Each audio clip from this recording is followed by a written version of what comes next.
saya hormati. Assalamualaikum warahmatullahi wabarakatuh. Izin Prof. Budi. Ya, jadi saya akan menyampaikan sedikit saja tentang MDP Watch ya. Jadi apa perlunya didirikan MDP Watch untuk itu? Ada slide? Bapak punya presentasi? Punya Prof. Sudah saya berikan tadi kepada Oke, ya ini Prof. Anunya. Jadi untuk apa ada MDP Watch dan mengapa ada MDP Watch ya? Apakah MDP Watch itu enggak boleh didirikan? Boleh. Kemudian apa dasar hukumnya pendirian MDP Watch itu? Dasar hukumnya mulai dari pasal 28 huruf E Undang-Undang Dasar 1945 tentang hak untuk berserikat dan berorganisasi. Kemudian dasar slide berikutnya, dasar lainnya lagi adalah Undang-Undang nomor Undang-Undang Ormas ya. Setelah itu ada PP 58 2016, baru kemudian walaupun tidak ada hubungannya dengan Undang-Undang Kesehatan, tapi ada kebutuhan pengawasan eksternal terhadap implementasi pasal 304 sampai dengan 309 Undang-Undang 17 tahun 2023 tentang kesehatan. Slide berikutnya. Nah, organisasi MDP Watch ini atau yang disebut sebagai Perkumpulan Pemerhati Majelis Disiplin Profesi ini punya SK dari Menkum. Ya, itu nomornya seperti itu. Nah, itu membuat kami lebih kuat lagi punya dasar hukum. Ya. Slide berikutnya. Nah, sampailah kita pada posisi dan peran MDP Watch ya, pasca putusan MK nomor 111 tahun 2024. Ya. Nomor 1 kita bisa lihat di halaman 522. Ya. Norma pasal 421 ayat 2 huruf B Undang-Undang nomor 17 tahun 2023 yang memberi kewenangan kepada pemerintah dan pemerintah daerah.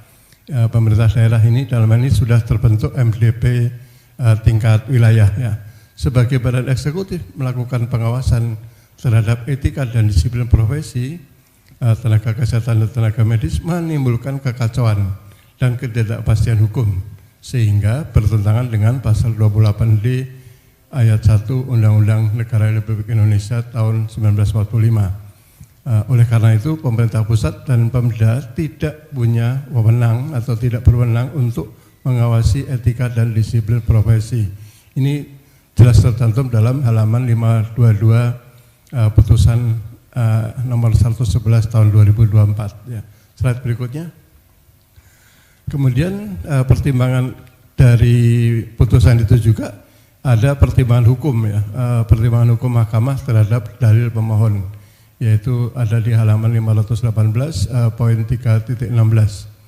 Berdasarkan uraian pertimbangan hukum tersebut di atas, dalil pemohon yang mempersoalkan konstitusionalitas perasa serta etika dan disiplin profesi dalam norma pasal 421 ayat 2 huruf B bertentangan dengan pasal 28D ayat 1 Undang-Undang Negara Republik Indonesia tahun 45 dan beralasan menurut hukum. Ya, jadi ada alasan hukumnya dan ini diterima oleh Mahkamah Konstitusi. Berikutnya, amar putusan. Ya, amar putusan ini sama masih bisa kita temukan pada halaman 522. Ya. Amar putusannya adalah menyatakan perasa etika dan disiplin profesi dalam norma pasal 421 ayat 2 huruf B tidak memiliki kekuatan hukum mengikat. Ya.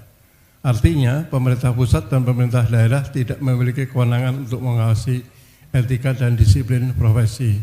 Ini poin pentingnya dari amar putusan MK nomor 111 2024. Slide berikutnya.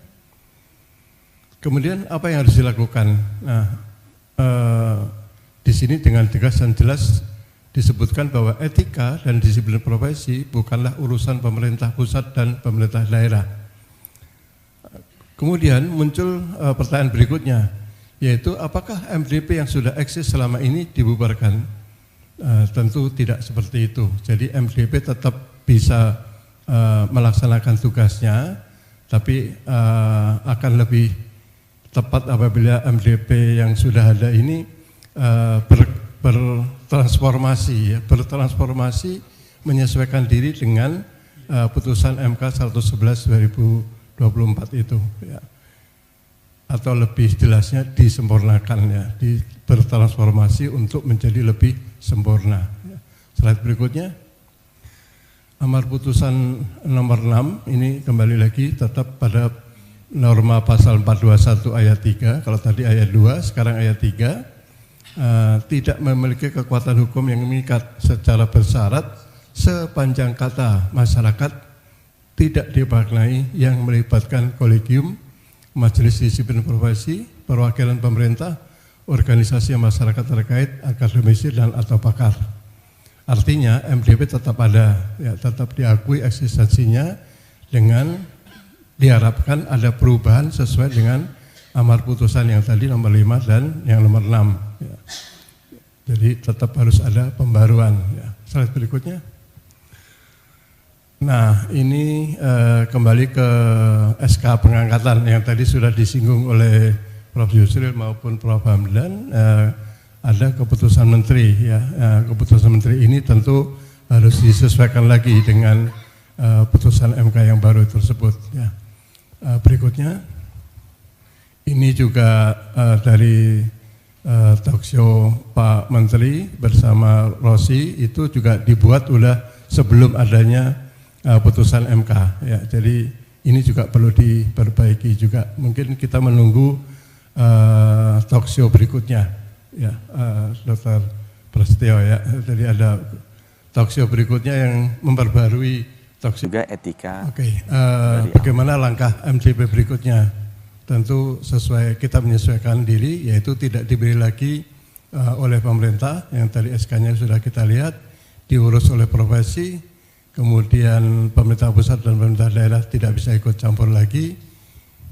Kemudian apakah putusan dan rekomendasi MDP yang sekarang ini masih valid dan berlaku?